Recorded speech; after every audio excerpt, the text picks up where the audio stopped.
Welcome back, everyone. Today we're diving into the debate around self-defense laws, especially the idea of allowing homeowners to own licensed firearms for protection. Absolutely, it's such a charged topic. So the discussion centers on whether this could actually make people safer, right? Right. So the key argument is that if governments allowed properly licensed firearms, strict training, secure storage, thorough background checks, it could act as a Yep. deterrent. Some say criminals might rethink their actions, knowing that potential victims are armed and ready to defend their homes. Yeah, that's one side. But then you've got the counter argument.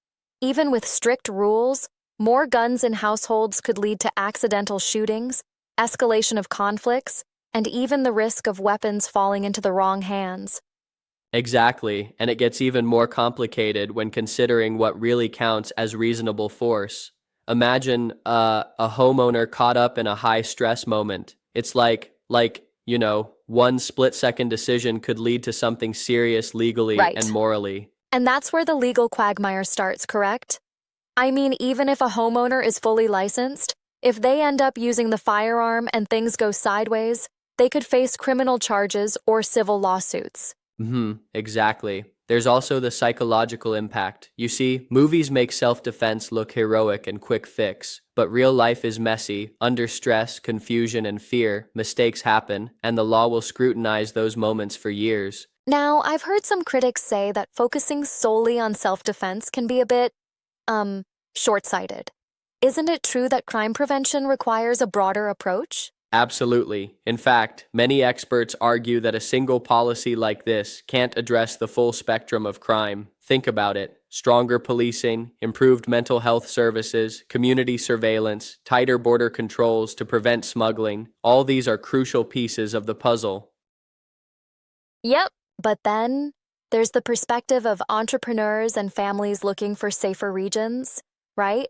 Business owners feeling unsafe are even moving to places like Dubai or Singapore, where overall security is higher. Right, and that's a huge economic angle as well. When neighborhoods or cities aren't safe, this can lead to a ripple effect where local businesses suffer or even leave altogether, further destabilizing communities. One could challenge that a bit, though. Aren't licensed firearms meant to empower people in situations where law enforcement might have slow response times? That's a fair point, but it's a bit of a double-edged sword. Sure, in a rare instance, having a weapon may deter an intruder, but you also run the risk of elevating minor confrontations into major tragedies. It's like, handing out fire extinguishers in a room full of candles. If not used carefully, things could easily go wrong. So, in the end, it's really about balancing self-defense with comprehensive public safety measures.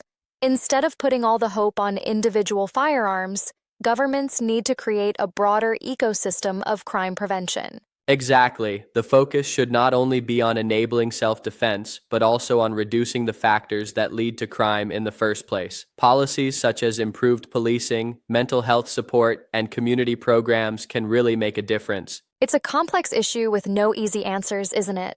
The debate touches on legal, moral, and even economic dimensions. Absolutely. And while the idea of being armed sounds reassuring to some, the legal and ethical complications may outweigh the potential benefits. Right, exactly. It's a debate that really forces us to examine what safety really means in a modern society. Definitely a conversation that will continue as both public opinion and policy evolve. Thanks for such a dynamic discussion on this nuanced topic.